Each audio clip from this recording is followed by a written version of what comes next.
IRCT scam मामले में बिहार के साबिक नायब वजीर आला तेजस्वी यादव की किस्मत का फैसला आज होना है। दिल्ली की पटियाला हाउस कोर्ट आज फैसला सुनाएगी। तेजस्वी यादव ने 9 जुलाई को इस मामले में कोर्ट में पेशी हुई थी उनकी। तेजस्वी यादव के वकील और CBI के वकील ने कोर्ट में अपना अपना मौक़िफ़ रखा था। इस पर सुनवाई करते हुए कोर्ट ने तेजस्वी यादव की अर्जी पर फैसला महफूज रखा था और आज ये देखना होगा कि क्या कुछ इस हवाले से फैसला और बातचीत सुनवाई होती है, क्या कुछ सामने बातें आती हैं। तेजस्वी यादव की अर्जी पर अदालत आज फैसला सुनाने वाला है। ये पूरा मामला IRCT से जुड़ा हुआ है। पटियाला हाउस कोर्ट में आज इस पूरे मामले पर समाअत होने वाली है, तो तेजस्वी यादव की अर्जी पर आज सुनवाई होगी। लगता है कि देश भी समझ रहा है, देश का न्यायिक व्यवस्था भी समझ रहा है कि तेजस्वी को किसी तरह से दोषी नहीं ठहराया जा सकता है।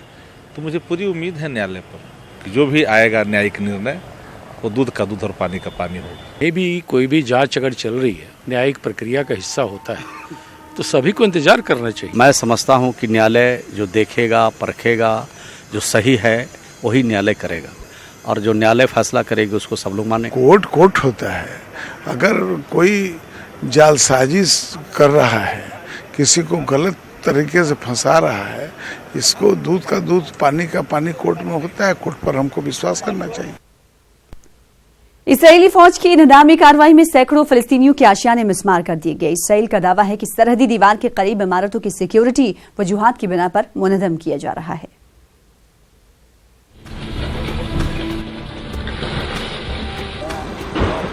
मकबूजा बैतुल मक़दिस में इसराइल और फिलिस्तीन को अलग करने वाली दीवार के करीब आबाद फिलिस्तीनियों के घरों को इसराइल मिस्मार कर रहा है। फिलिस्तीनियों के घरों को गैर कानूनी करार देकर उन पर बुलडोजर चलाए जा रहे हैं। कसीर मंजिला इमारतों को धमाकों से उड़ाया जा रहा है।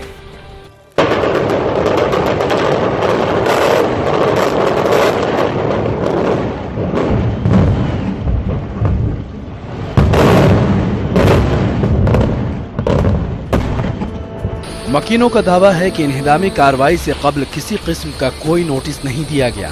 फिलिस्तीनी वजीर आज़म ने इन्हिदामी कार्रवाई की मजम्मत की है।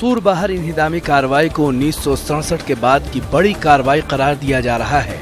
फिलिस्तीन का कहना है कि वो इन्हिदामी कार्रवाई को रोकने के लिए इसराइल पर मुख्तलिफ तरीके से दबाव बनाएगा। Bureau report, news 18 Urdu. फिलहाल आज की ताज़ा खबर में इसी के साथ इतना ही। दीजिए इजाज़त। आदाब।